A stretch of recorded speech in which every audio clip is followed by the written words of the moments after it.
थाखो 5 आरो मेट्रिक आनजाद उथ्रिसार जागोन फरायसाफोरनि थाखाय गोजोनथाव रादाब। गोनांथि आरो मोजां खाबुफोरखौ लानानै गुन गोनां सोलोंथाइ होनो नोंथांमोनखौ नेनानै दङ बड'लेण्ड स्टार एकाडेमि क'क्राझारआ। 2024 इं मायथाइयाव क'क्राझार थिथागुरि समबाय मावख'नि साखाथियाव गोदानै गायसनजानाय बड'लेण्ड स्टार एकाडेमि क'क्राझाराव 2025-2026 सोलोंथाइ बोसोरनि गोदानै मुं थिसननाया सोलिगासिनो दङ।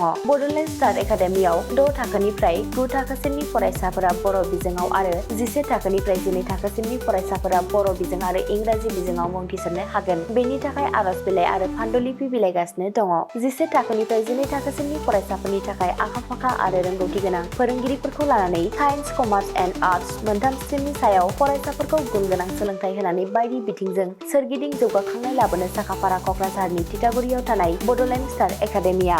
बड'लेण्ड स्टार एकाडेमियाव मुं थिसननोब्ला बाङाइ बेसेनाव मुं थिसननायनि गेजेरजोंनो फरायसाफोरा गाहायाव होनाय माखासे खाबुफोरखौ मोननो हागोन। इंराजि सोलोंनायनि खाबु, साखोन-सिखोन थाखो खथा, बिजाब बाख्रि, BPL थाखोनि फरायसा फरायसुलिफोरनि मुं थिसननायाव 20% मासुल रेहाय होनाय। बेजों लोगोसेनो नोंथांमोनहा JEE नीट आनजादनि थाखाय बेसेन नाङै फोरोंथाय, मान्थलि मक टेस्ट, जिउ राहा दानाय बायदि गियानलु आयदाफोरनि उफ्रा सोलोंफारिफोरनि खाबुफोरखौ मोननो हागोन। हौवासा आरो हिन्जावसाफोरनि थाखाय मुलाम्फा गोनां मोजां जामुं आरो मोजां थाग्रा खथानि खाबु गोनां हस्टेलनि खाबुफोरखौबो मोननो हागोन। बिदिब्ला गोबाव खालामाजासे नोंथाङाबो बड'लेण्ड स्टार एकाडेमियाव थाबैनो मुं थिसननायनि थाखाय सुलाद लादो।